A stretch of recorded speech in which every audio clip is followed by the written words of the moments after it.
Hey folks, welcome to Com 2.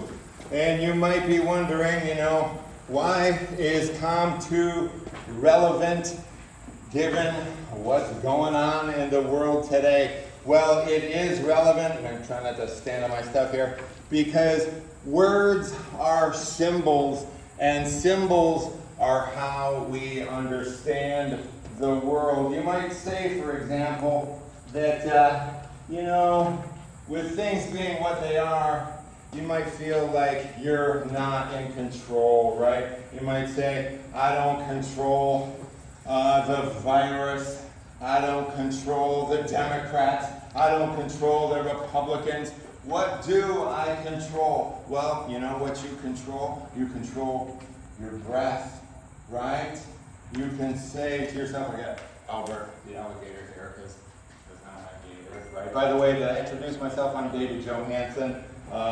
You can call me David. Things are informal this term. By the way, if you want to bring coffee to class, go for it. I don't care. Drinks are allowed in class. Well, no, don't bring a cocktail to class. I'm going to have to draw the line there. But if you want to bring coffee or a soda, hey man, go for it. Anyway, how does grammar affect your life? Well, you could, a simple sentence like, I breathe, right? You'd all agree that's a true statement, right? I breathe. We could all agree that's true. But isn't it equally true to say that the universe breathes? Here. The universe breathes me. Isn't that equally true? Isn't the universe inflating and deflating your lungs right now? That's equally true. So it turns out that grammar itself determines how we look at the universe. Grammar even determines whether you're a scientific or religious person. You could say, I am a body. I am water, protein, norepinephrine, serotonin. I am a body. Or you could say, I have a body. One of those statements is religious and one is scientific. I am a body. I have a body. Which is which?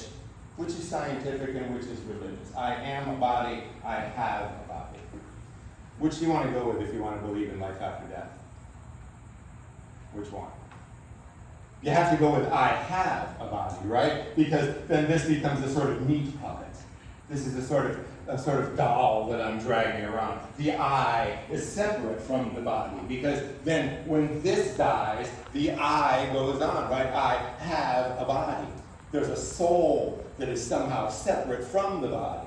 And the grammar is what tells us that. I am a body is scientific. It says that the I is not separate, that it is the body, that when this dies, the I dies, right? So grammar is even related to physics, right? Metaphysics, the Greek prefix meta meaning above.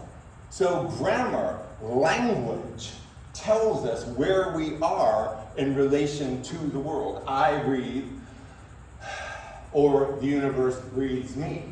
Are we passive? Is life happening to us? The universe breathes me, or I breathe. Is life something that we control?